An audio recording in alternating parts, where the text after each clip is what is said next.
好，但是这时候我要请教医师啦，因为很多人可能跟我一样，一躺下去几秒钟就睡着。但你知道吗？台湾有90%的人在睡梦当中，他忽然间停止呼吸，就是所谓的睡眠中止症。那到底要怎么样研判自己有没有这样的问题呢？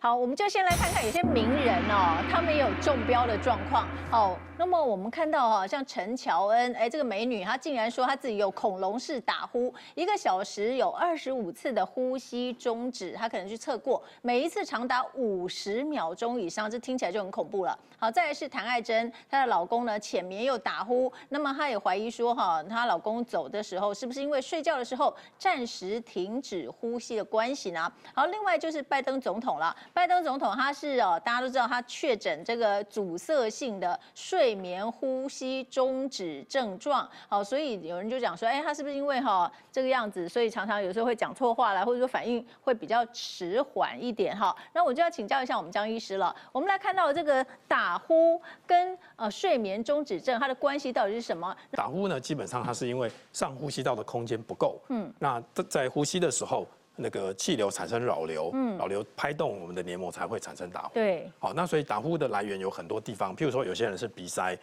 鼻中的弯曲、鼻过敏产生的叫鼻鼾，那有些人是喉咙空间不够，那这时候产生的这个软腭拍动，这时候产生叫喉鼾。那有一些人他是因为舌头太厚，所谓的大舌头，然后睡觉的时候舌根压迫到呼吸道，这时候产生的叫舌鼾。好，那所以很多人打呼很大声，譬如说刚刚提到陈乔恩这个恐龙式的打呼，很有可能就是有多处的鼾声一起打呼，才会有这么恐怖的打鼾出来。是，像我有一个朋友，因为那时候跟他一起出去玩，然后我们睡同一间，他也瘦也不胖，但是他睡觉的时候那个打呼的声音啊，他没有规律，就OK， 就像这样子，然后我就整个晚上我都没有办法睡着。规律一点的比较好，有的是也很规律的嘛，有的是完全不规律的，是完全不规律的比较严重嘛。对，的确就是比较不规律，或是鼾声如雷，很大声或恐龙式打鼾，这种表示说他呼吸道被压迫的情形是比较严重，甚至会阻塞。所以那个话就特别要小心了，对不对？对。好，所以因为有的人是以为说比较胖的人，或者说年纪比较大的人才容易打呼，但不见得是这样。不一定，因为其实是取决于呼吸道的空间。有些人很瘦，但是因为他可能骨架比较后缩，譬如说下巴后缩，那这时候里面的空间也会不够，也会打呼。所以王老师，你会打呼吗？其实你会不会打呼，要问隔壁那个人。对，然后造成隔壁那个人失眠，对不对？失眠原因其实除了今天探讨，对隔壁打呼，就隔壁那个人打呼，对。所以会不会？我觉得跟你的生理状况有关系。我发现有时候比较疲劳，或者是没办法放松，你就会发现，第二天另一半就跟你说，你昨天晚上有打呼。对，因为这个每个人发生也不是说一定会一直发生，是，除非是刚才医生讲你是生理结构已经有状况，你就会每天都会发生。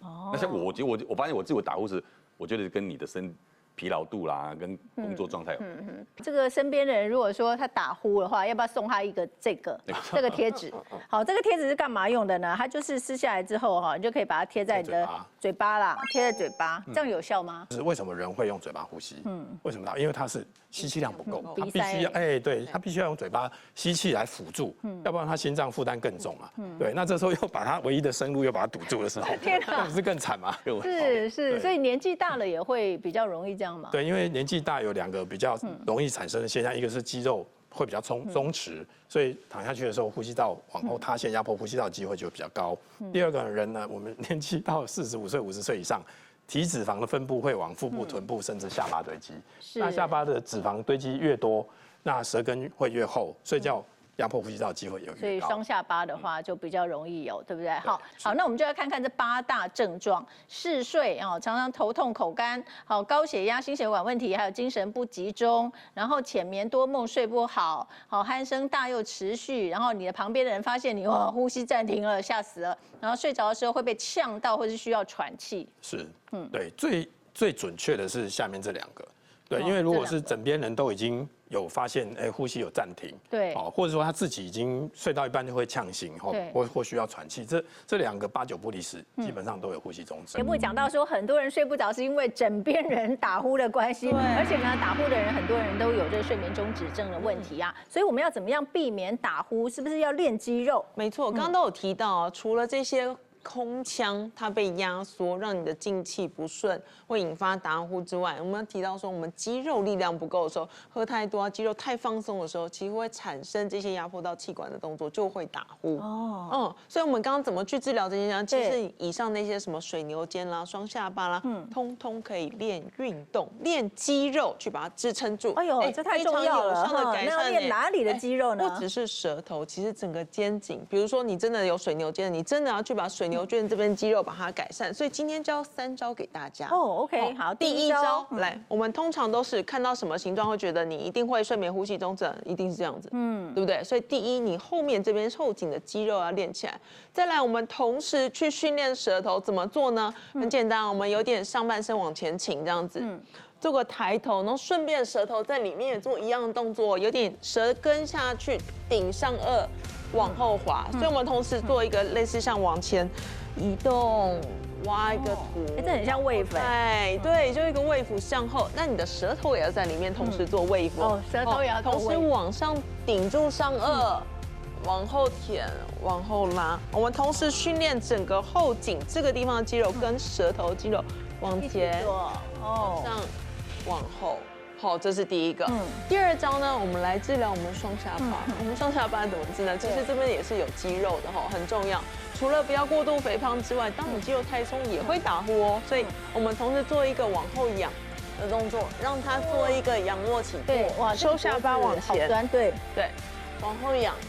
收下巴往前，那这个时候我们的舌头要怎么一起做呢？舌头一起训练呢？我们往前做一个俏皮的吐舌头，做一个吐舌头动作，吐起来，一样往前。好，那最后一招呢？